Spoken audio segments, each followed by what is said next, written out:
Woe to the rebellious children, says the Lord, who take counsel, but not of me, who devise plans, but not of my spirit, that they may add sin to sin, who walk to go down to Egypt, and have not asked my advice, to strengthen themselves in the strength of Pharaoh, and to trust in the shadow of Egypt. Therefore the strength of Pharaoh shall be your shame, and trust in the shadow of Egypt shall be your humiliation. For his princes were at Zoan, and his ambassadors came to Hanes. They were all ashamed of a people who could not benefit them, or be help or benefit, but a shame and also a reproach, the burden against the beasts of the south. Through a land of trouble and anguish, from which came the lioness and lion, the viper and fiery flying serpent, they will carry their riches on the backs of young donkeys, and their treasure on the humps of camels, to a people who shall not profit. For the Egyptians shall help in vain, and to no purpose. Therefore I have called her Rahab Shebeth.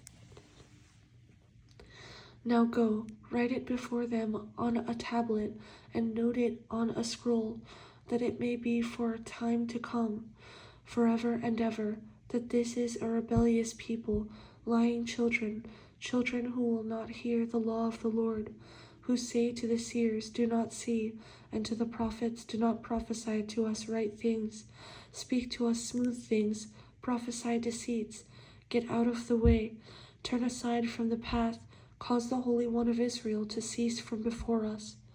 Therefore thus says the Holy One of Israel, because you despise this word, and trust in oppression and perversity, and rely on them, therefore this iniquity shall be to you like a breach ready to fall, a bulge in a high wall, whose breaking comes suddenly in an instant, and he shall break it like the breaking of the potter's vessel, which is broken in pieces.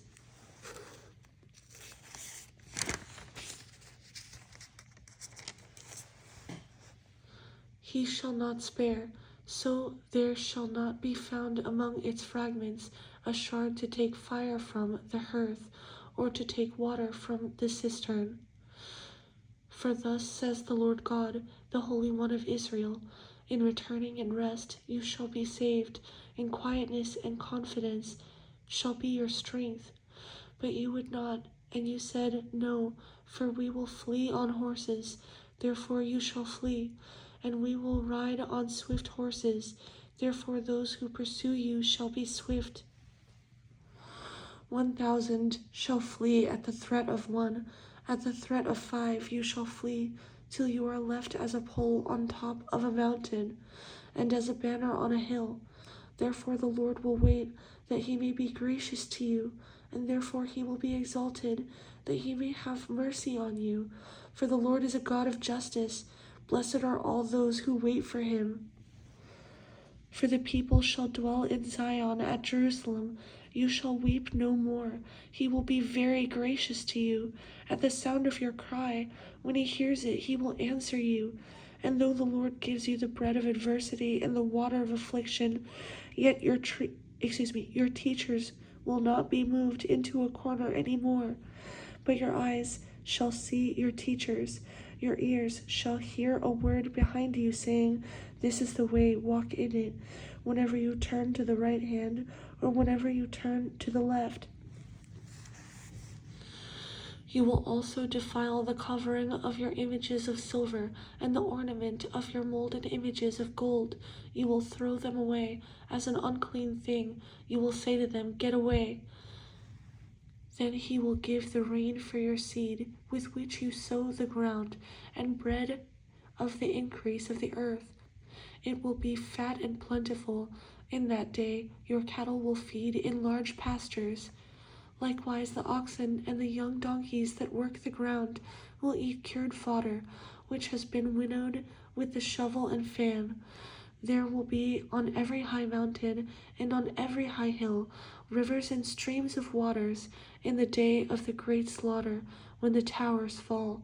Moreover, the light of the moon will be as the light of the sun, and the light of the sun will be sevenfold, as the light of 7 days, in the day that the Lord binds up the bruise